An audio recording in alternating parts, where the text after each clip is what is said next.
Tractor rally को लेकर किसानों की पुलिस संग बैठक रही बेनतीजा। बैठक में रिंग रोड पर ट्रैक्टर रैली निकालने पर अड़े किसान योगेंद्र यादव ने कहा, पुलिस हमारी मांग मानने को तैयार नहीं है। कांग्रेस ने लॉन्च किया प्रियंका गांधी का कैलेंडर। यूपी में 10 लाख कैलेंडर घर घर पहुंचाने की तैयारी। कैलेंडर में प्रियंका के सोनभद्र जाने से लेकर हाथरस में पीड़िता के परिवार से मिलने तक की लगाई गई हैं तस्वीरें। 26 जनवरी को किसानों की ट्रैक्टर रैली को लेकर दिल्ली पुलिस और किसान संगठनों के नेता की आज बातचीत हुई, लेकिन ये बातचीत बेनतीजा रही है क्योंकि किसान इस बात पर कायम है कि वो 26 जनवरी को दिल्ली में ट्रैक्टर रैली निकाल कर रहेंगे। लेकिन किसानों का कहना है कि पुलिस चाहती है कि वो दिल्ली के बाहर ट्रैक्टर रैली निकाले। देखिए पूरी रिपोर्ट। 26 जनवरी गणतंत्र दिवस के मौके पर किसान ट्रैक्टर मार्च निकालने की तैयारी में लगे हुए हैं। वहीं दिल्ली पुलिस किसानों को ट्रैक्टर मार्च ना निकालने के लिए मनाने में जुटी है। ऐसे में दिल्ली पुलिस और किसान संगठनों के बीच दिल्ली के मंत्रम रिजॉर्ट में अहम बैठक हुई, जो कि बेनतीजा रही। इस बैठक में दिल्ली पुलिस के special CP law and order, special CP intelligence के अलावा यूपी और हरियाणा पुलिस के वरिष्ठ अधिकारी मौजूद रहे। वहीं किसान संगठनों की तरफ से कई किसान नेता इस बैठक में शामिल रहे। हालांकि इन सब मसले पर किसान आपसी चर्चा करेंगे, जिसके लिए सिंघू बॉर्डर पर संयुक्त किसान मोर्चा की बैठक होगी और किसान अपनी रणनीति सबके सामने रखेंगे। वहीं किसान नेता योगेंद्र यादव ने बताया, तो सारा देश चाहता है मसला हल हो, किसान चाहता है। हम तो हल कराने के लिए आए हैं, टालने के लिए थोड़ी आए हैं। लेकिन जो सरकार की तजवीज़ है उस पर अभी हम कोई रिएक्ट नहीं करेंगे। के बदले तजवीज़ होगी। हम आज 2 बजे मीटिंग होगी, उसके बाद ही कोई रिएक्ट। सर ट्रैक्टर रैली को लेकर के ट्रैक्टर रैली को लेकर क्या बात बता दिया ट्रैक्टर रैली को लेकर कि सरकार चाहती है दिल्ली के बाहर हो। हमने कहा है दिल्ली के अंदर ही होगी, शांतिपूर्वक होगी, अच्छे तरीके से। तो सर अभी कोई हल निकला बातचीत में? अभी नहीं। तो अभी कल फिर मीटिंग है? मीटिंग्स तो होंगी।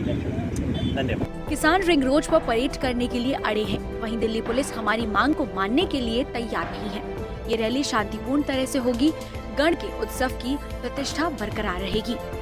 दरअसल दिल्ली पुलिस ने किसानों को दिल्ली के बाहर केएमपी कुंजली मानेसर पलवल और केजीपी कुंजली गाजियाबाद पलवल राजमार्ग पर ट्रैक्टर परेड निकालने का सुझाव दिया है। हालांकि किसानों ने इस प्रस्ताव को खारिज कर दिया है।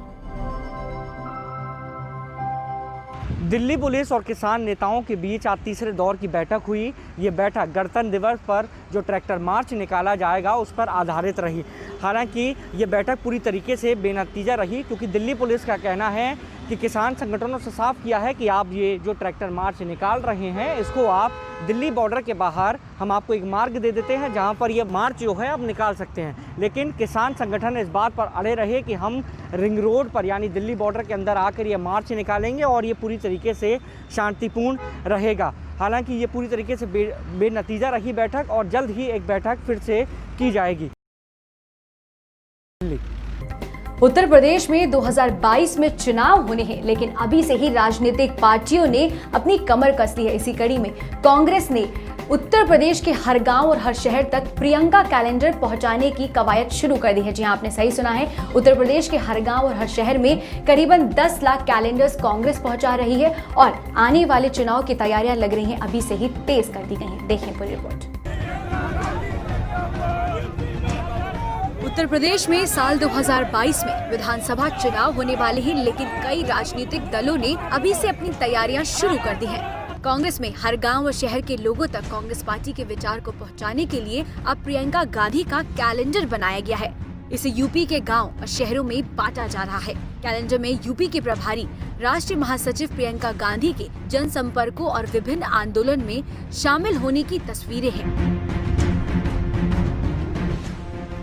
सूत्रों के मुताबिक कांग्रेस की महासचिव प्रियंका गांधी ने 10 लाख कैलेंडर यूपी में भेजे हैं। 9 वर्ष के कैलेंडर को हर गांव और शहरों के हर वार्ड तक वितरित करने का निर्देश पदाधिकारियों को दिया गया है। आपको बता दें कि 12 पेज के इस कैलेंडर में पहले पेज पर सोनभद्र के उम्भा जनसंहार के बाद अपनी संवेदना व्यक्त करने पहुंची प्रियंका गांधी की तस्वीर आदिवासी महिलाओं के साथ छपी है। वहीं हाथरस में पीड़िता की मां से गले लगते महासचिव प्रियंका गांधी की तस्वीर है। वहीं हाथरस जाते हुए रास्ते में पुलिस लाठीचार्ज से कार्यकर्ताओं को बचाते हुए भी महासचिव की तस्वीरें इस कैलेंडर में छपी है। सीएए एनआरसी के खिलाफ लगातार सड़कों पर संघर्ष करती रही प्रियंका की एक तस्वीर आजमगढ़ जिले की भी है, जिसमें वे पीड़ित परिवार की एक बच्ची के आंसू पोंछ रही हैं। कैलेंडर में इसके साथ अमेठी, रायबरेली, हरियाणा, झारखंड सहित यूपी में प्रियंका गांधी द्वारा किए गए जनसंपर्कों की तस्वीरें छापी गई हैं। अगर सूत्रों की माने तो कैलेंडर इस ओर इशारा करता है कि कांग्रेस प्रियंका गांधी को उत्तर प्रदेश का सीएम उम्मीदवार घोषित कर सकता है।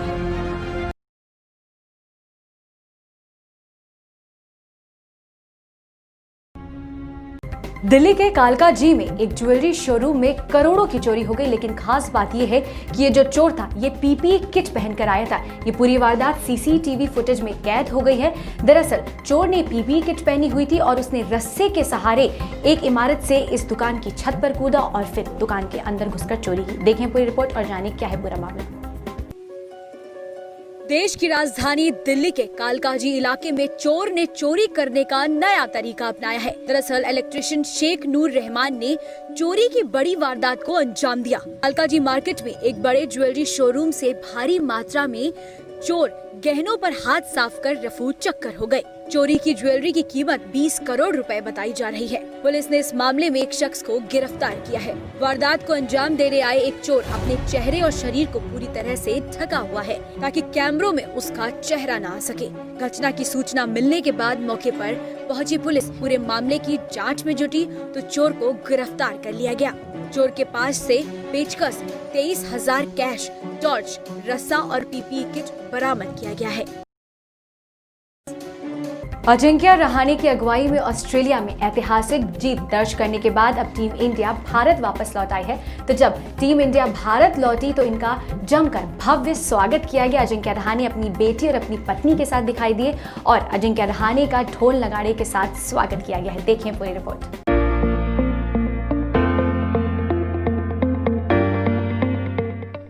ऑस्ट्रेलिया में गुरूर चूर चूर करने वाली टीम इंडिया स्वदेश लौट चुकी है। गुरुवार की सुबह यहां पहुंचे भारतीय क्रिकेट के सदस्यों का यहां हवाई अड्डे पहुंचने पर जोरदार स्वागत हुआ और शानदार सीरीज जीत की रौनक खिलाड़ियों के चेहरे पर दिखाई पड़ रही थी। बहरहाल टीम के 5 सदस्यों को अगले 7 दिन तक घर में पृथकवास पर रहने की सलाह दी गई है। कप्तान अजिंक्य रहाणे के साथ जैसे ही बाकी खिलाड़ी हवाई अड्डे से बाहर निकले तो नजारा देखने लायक था। खिलाड़ियों का जोरदार स्वागत किया गया। हवाई अड्डे पर अजिंक्य रहाणे की पत्नी अपनी छोटी बेटी के साथ पति के स्वागत के लिए पहुंची और ढोल नगाड़ों की थाप पर रहाणे सहित सभी खिलाड़ियों का माला पहनाकर स्वागत किया गया। तो जब आखिरी 2 टेस्ट में भारत की कमान संभालने वाले अजिंक्य रहाणे अपने घर लौटे तो उनके दोस्तों और कॉलोनी में रहने वाले लोगों और रिश्तेदारों ने उनका ऐसा जोरदार स्वागत किया जो उन्हें लंबे समय तक याद रहेगा। तमाम लोगों ने रहाणे के स्वागत के लिए पहले से ही खास तैयारी कर रखी थी। घर के बाहर उनके बड़े बड़े पोस्टर लगाए हुए थे और जैसे ही रहाणे एंट्रेंस गेट पर पहुंचे तो दोनों तरफ खड़े लोगों ने उन पर फूलों की बारिश की। केक काटने के बाद रहाणे बुलंद स्थित अपने घर के लिए रवाना हुए। पत्नी और बेटी के साथ तस्वीर खिंचवाई और फिर उनके पड़ोसियों ने तिलक लगाकर उनका अभिवादन किया।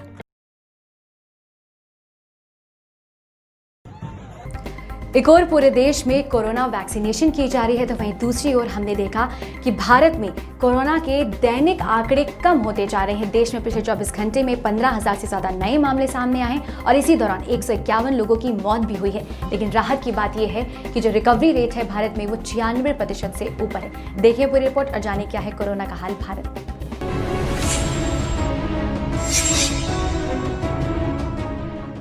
भारत में दुनिया की सबसे बड़े टीकाकरण की शुरुआत 16 जनवरी को ही हो गई थी और कोरोना वैक्सीनेशन का पहला चरण भारत में जोरों शोरों से किया जा रहा है। देश में अभी कोरोना वैक्सीनेशन का पहला फेज चल रहा है जिसके तहत 8 लाख से अधिक स्वास्थ्य कर्मियों को टीके का पहला डोज दिया जा चुका है। स्वास्थ्य कर्मियों के टीकाकरण के बाद दूसरे फेज की शुरुआत होगी। एक और जहां देश में कोरोना की वैक्सीनेशन की जा रही है तो वहीं दूसरी ओर कोरोना के रोजाना आंकड़ों में भी कमी दर्ज की जा रही है। स्वास्थ्य मंत्रालय के गुरुवार सुबह जारी किए गए आंकड़ों के हिसाब से भारत में पिछले 24 घंटों में कोरोना वायरस के 15,223 नए मामले सामने आए हैं, जिसके बाद देश में कुल मामलों की संख्या बढ़कर 1,06,10,883 हो गई है।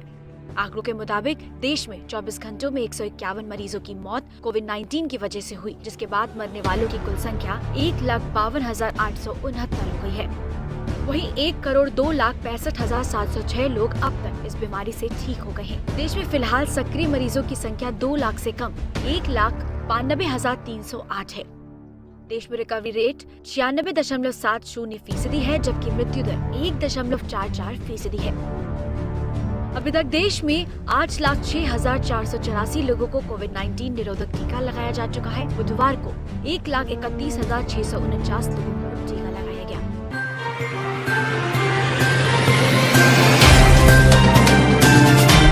Subscribe now and press the bell icon. Never miss an update.